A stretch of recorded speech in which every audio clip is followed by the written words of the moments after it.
Kristin. I lead our senior sessions around here. I help out with some of the content, so like your small group questions, stuff like that is what I work on. But I'm super excited today to actually be here to speak to you. And we are kicking off this new series called Hot Topics. And it's going to be 3 weeks of topics that we have all around us all the time. They might even be like in your life daily, but we kind of only ever like talk about it on a surface level because it can cause conflict with other people because of what they might think about it, or some internal conflict because we are not really sure we want to deal with it and find out what we really think. And today we are diving in with doubt. This topic is really relevant for me because I deal with doubt still often, and I'm not even going to bother asking you to raise your hands because this is kind of one of those things that like I can be pretty sure we've all dealt with in one area of our life or another. So maybe it's like friendships, relationships, maybe it's communication, feeling like unclear and you don't know what's going on. Maybe it's schoolwork, like academic stuff. But a lot of us, if you haven't already, deal with doubt sometime in our faith journey, or maybe like when you're starting to figure out if you want to do this, you're not sure, there's a lot of doubt there. And a lot of times we kind of look around and we're like, is it just me? Like, am I the only one? But we don't always want to dive into it because a few reasons. Sometimes we're like, it's just a waste of time. Like, it is what it is. What am I going to do about it? It's not going to change. Or maybe it's because there's like some embarrassment or fear there. Like it can be a little embarrassing if you feel like you constantly have to ask, like, hey, did you understand what he was saying up there, what she was saying up there? Like, I'm not sure. And for me, this is where doubt crept into my life and affected how I made decisions, because I felt really embarrassed in school in particular because I had a really hard time with like math and science stuff. And there was always a time where the teacher would come up, she would be introducing like a new concept or a formula, and she would go through the whole thing. And there was always this kid, and it wasn't my favorite kid, and I'm sorry if this is you, but somebody would always say, oh, that's so easy. And I was like cringing on the inside because I understood none of it. And so that thought would cross my mind, like, am I the only one who doesn't get it? Like, is it just me? And so I would kind of look around, and I'm not going to ask the teacher to explain it again because I already feel like I'm the only one who doesn't get it. So I kind of look for a friend in class, and I find somebody to ask. And even though they're a friend and they're trying to be super nice, inevitably they also say, yeah, I'll help you. Don't worry, it's super easy. Like, okay. So I just pray that I get it that time, and I don't. And if I don't get it again, at that point, I'm just like, it is me. Like, I'm the only one who doesn't get it. I'm dumb. Nothing's going to change. And so here's the thing. Now that I'm older, I know that that was a lie. That wasn't true. I wasn't the only one who didn't get it, but it felt that way. Like, it felt like I was the only one because the people who got it are so vocal, right? They're the ones who are like, yeah, it's so easy. And the rest of us are like, oh, please don't figure out that I have no idea what's going on. And so we make decisions out of that fear, and that's what I did. I stopped trying to ask questions because I was embarrassed. I didn't want to show that I didn't understand. And so for me, like all through high school, I got C's and D's. I think my last semester, senior year of pre-calc, I got a D. Like I barely passed. And it's not because in reality I couldn't do it. I was just too scared to keep asking questions. And unfortunately, church and this building often end up feeling the same way. Like, especially with our faith, we come to church and we're like, everybody else seems to get it. Everybody else knows that person she was talking about or that story he told. Like, everybody else already knows. Am I supposed to know? And so we can scare ourselves into not asking questions. And maybe it's not embarrassment for you. There's a couple of things that, like, specifically with faith get interesting when there's doubt, that you could have faith already and you actually really like it, and you're like, hey, I think this makes my life better, but I'm afraid if I go after my doubts, I could lose what I have. I could lose the faith I have because of what I might find out. Or it can be the other way, where you're like, I don't like any of this stuff. I don't want to talk about God, but if I ask questions, I might actually find out there's some truth to this, and I might have to make some changes if I do. And so the cool thing about God is that he doesn't care if you're trying to prove him wrong or if you're trying to make sure it's right. He wants you to ask questions, and he's not afraid either way. He's not afraid for you to ask, and he's not afraid to give you answers. So there is a verse in Matthew 22:37 that says, love the Lord your God with all your heart, with all your soul, and with all your mind. I think a lot of the times when we come to church, we're like, I'm just supposed to accept it. There's effort when you love something with all of your mind. God's greatest desire is for you to actually know him, not just hear about him, but to know him. I can tell you about somebody at your school, but that doesn't mean I know them, right? There's a difference between hearing it and knowing it. So I don't know if you've ever heard this phrase. Sometimes you'll hear it like it's a churchy phrase, but to have a childlike faith. If you've ever heard that, that's not actually a term in the Bible, to have a childlike faith, but it comes from this story where Jesus is talking to a crowd of people, and somebody asks him, who's going to be the greatest in the kingdom of heaven? And Jesus looks around. I'm sure that person was hoping he'd point to them, right? Me. But he looks around, and he pulls a small child out of the audience, out of the crowd. And Jesus points to that child, and he says, whoever can humble themselves like this child is going to be the greatest in the kingdom of heaven. So what did he mean by that? He didn't mean that you need to be naive like a child. A child knows that they don't know everything, that they need help to understand things. And so he said, if you can humble yourself and realize that you can't figure it all out on your own, that you need help to get through life, you're going to have more success, right? Because there's going to be topics that for me, it was math and science, right? That it's hard for me to get. I'm not going to figure it out on my own. I need help. But there's other things we're good at, right? I was great in English and history. If I could just take an average of those grades, it would have helped me out. But we need help in certain areas. And so children, they don't just say, like, they don't ask a question and you give them an answer and they're like, okay. Children constantly ask questions, and they ask why all the time. Check out this video. Why? No, don't touch that. Why? Because it's gonna prick you. Why? I don't have your iPad. Why? I don't have it either. Why? Because it's home. No, you can't play with my camera. Why? It's not a toy. Kids don't play with their mommy's hammer. Why? We have to take your clothes off. Why? Because it's dirty. No, put that away. Why? Does anybody have a sibling like that? Does anybody have like a little brother or sister at home that constantly is asking why? Or maybe cousins, or just kids out and about at the grocery store, at church, right? They're always asking why? They don't just accept the answer for face value. There's actually studies that have shown that kids between the ages of 3 and 7 ask 300 or more questions per day.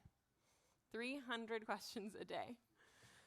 But they're doing that because they're learning, right? That's how they start to like pull in information and make decisions, know when they're safe, when they're not safe.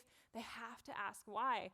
But there's this weird thing that happens as we get older, and sometimes it's because people tell us, like, oh, it's so annoying, you ask too many questions, or stop asking questions, it just is because I said it is. Like, we hear that all the time, and we get mature, right? We know when we can take information and when we need to look into it, but we kind of get lazy sometimes, and we start saying things like, well, my teacher said it, so it's true, or my mom said that's right, or my dad said that's wrong, or, well, my friend said that's fake news, right? And we stop fact-checking. We can have wise people around us, and we can take in information, but we still need to process it for ourselves to make it our beliefs, to make it something we understand.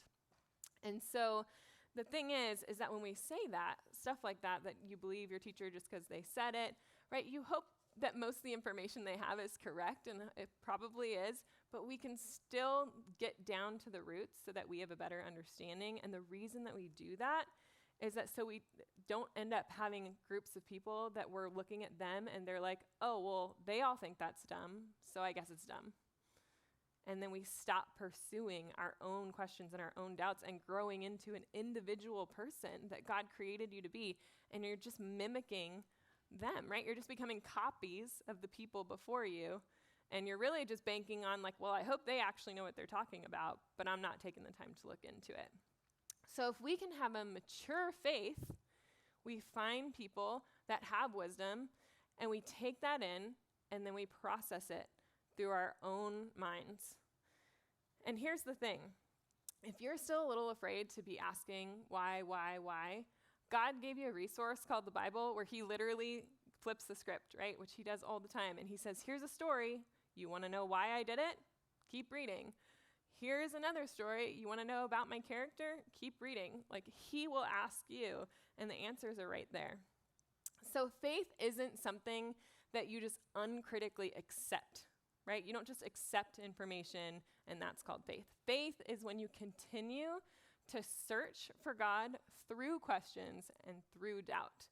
And that's how you grow, right? So when people have faith like this, they continue to ask questions and they don't give up. There's this guy in Mark chapter 9. He has a son who has been, it says, possessed by a spirit, and he's like convulsing and loses his speech and stuff. And he finally sees the disciples, and he goes to them and he asks them to help. And the disciples are like, yeah, I don't know what to do with this. So they take him to Jesus, and Jesus says, how long has your son been suffering? And the man is like, forever. I've been trying to find him help. I keep asking, and I've never been able to find it. Can you help him? And Jesus says this, if you believe, everything is possible. It sounds super simple. So he asks the guy, do you believe? And the guy says, I do believe. Help me with my unbelief. That feels like it's partway there, right? I believe, but help me with my unbelief. He's saying, yeah, I believe. Kinda. Like there's still some things I'm not sure about. But do you know what God does? Or Jesus, he heals his son anyways. He says, that's enough. That's enough. Because in that moment, that man became the child that Jesus pulled aside in that humility, right? He says, I don't know it all, and I need your help. I need your help with my unbelief. I don't have all the answers, and I'm not sure, but I want to know you. And so that was enough. And there are tons of people in the Bible that ask for help with their unbelief. And I just want to take a second. If somebody has ever told you, like, if you have to ask questions, you don't really have faith. Or if you don't know and you're questioning God, then you don't know him. You don't really know God. That is not true. And I'm sorry if somebody said that to you, because that's a lie. There are people in the Bible constantly that are asking God to help them through their doubt. Has anybody ever heard of Moses? Yeah, most of us, if you've been in church, have heard of Moses. If you haven't heard of Moses, that's okay. I'm going to tell you his story really quickly. God came to Moses and he asked him to free all the Israelites. And Moses was like, yeah, I don't know if I'm the right guy for this. And he also was like, why are they going to believe me? I'm going to go to all these people and tell them that God told me to do this. They're not going to believe. I need something to help with their unbelief. So God gives him this staff. It's like a wooden walking stick kind of thing that performs miracles to help the Israelites with their unbelief.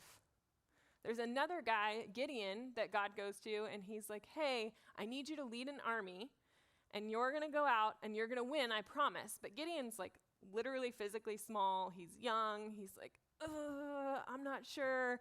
I need you, God, to show me that, like, when I go to sleep, that you're really here, so I need you to make the grass have dew, like be wet in the morning, but my rug that's outside dry. So he goes to sleep, he wakes up, grass is wet, rug is dry. He's still like, okay, one more time though. This time I need the rug wet, grass dry. He goes to sleep, he wakes up, rug is wet, grass is dry. God still helped him with his unbelief before Gideon went out and did what he needed to do. It was okay. Even Jesus' own disciple, there's this guy we've nicknamed Doubting Thomas. And it sounds mean, but it's so relatable, right? Because Thomas walked with Jesus every day. And when Jesus was resurrected and stood in front of him, Thomas was like, I see you, but I can't believe this unless I touch your wound. And so Jesus let him touch his wounds. And Thomas believed, right? Because Jesus helped him with his unbelief. These are major biblical figures. How in the world are we supposed to have faith without doubt if they didn't? We're not. We're not expected to have no doubts. God just wants you to continue to come to him because he's there to help. Now, here's the thing. If he had something to hide, then that might be a problem, right, to ask questions.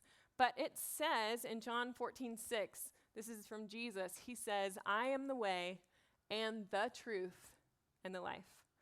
Jesus is the truth. There is nothing hiding behind him that you need to be worried about finding or that he can't answer, right? He is the whole truth.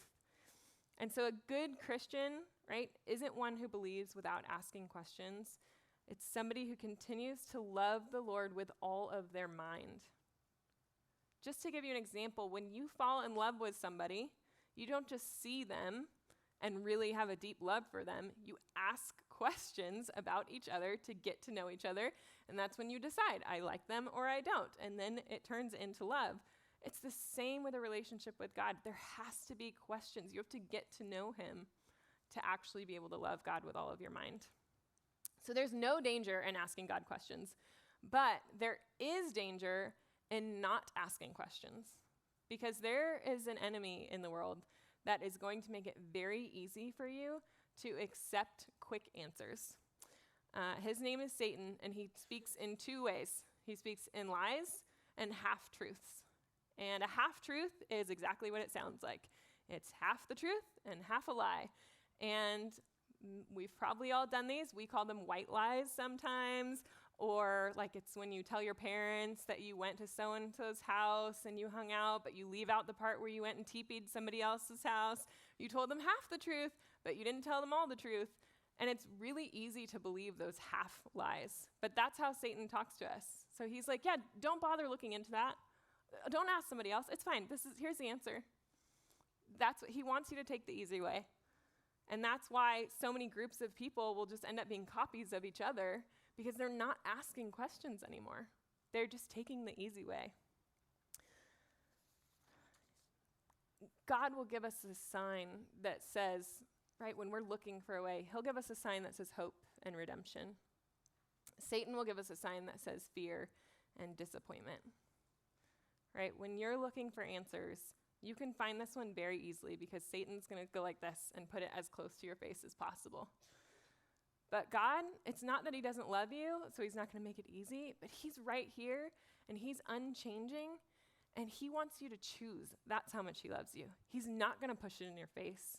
He's not going to make you take this. You get to choose it. Did anybody see Frozen 2? Elsa has this short line that I love, and she says, fear can't be trusted. Fear can't be trusted. And it's true. This is the easy answer, but it's fear. It's from fear. It's from Satan, and it can't be trusted. God is truth. That leads to hope and redemption. So how do we make decisions when we're asking questions and not getting answers? Because that happens. Or asking questions and we're not getting answers we like. We have to bring other people into it. So we have to bring community into that process. Not to tell us what to do, but to give us wise information so we can collect it, process it, and then we can make decisions for ourselves. I don't need to make a decision for you. It's not even going to stick with you if I tell you you believe this. What does that mean? Nothing. You have to make the decision, and that gives you your own relationship with God. So when you doubt something, if you have your own relationship with God, I don't have to come to you and tell you, trust my relationship with God. Trust what I know that he'll be there. I want you to be able to trust your own relationship with God, right? Because you know him and you know that he'll be here. He'll be there for you. So today, this morning, when you go to groups, I just want you to remember that you are not the only one who doesn't get it, right? There are other people in your group who are desperately wanting to ask a question that haven't had the courage to do it yet. And if that's you, ask it today, because there's something exciting when we can live from a place of joyful curiosity instead of fear of having shame over not knowing something, right? God is an adventure. We talked about that a few weeks ago, but look at it as something fun and exciting to learn something new, and it's probably going to help somebody else in your group if you ask it. So here's the thing. Don't operate out of fear. Don't operate out of being embarrassed. That won't take you anywhere. I'm going to show you a quote that I love that can be a little harsh, but bear with me. It says, if you ask a question, you might look stupid for 5 minutes. But if you don't ask, you'll stay stupid for 50 years. So ask a question. That sounds harsh, right? But it's only such a quick 5 minutes that you might be uncomfortable, but then you might get to teach somebody else down the road, and you won't feel like you're the only one who doesn't get it anymore. Let's pray. God, thank you so much for reminding us that you love us always. It doesn't matter how much faith I have today or how much faith I have tomorrow, just that I continue to pursue you, that you promise that you will be there and you're never moving away from us, God. God, I just pray over this group time that you would just bring a courage and a boldness to us to get past our doubt, get past our fear for whatever reason, and that we would get to know you better, God, because we believe and we know that it'll make our lives better, our groups better.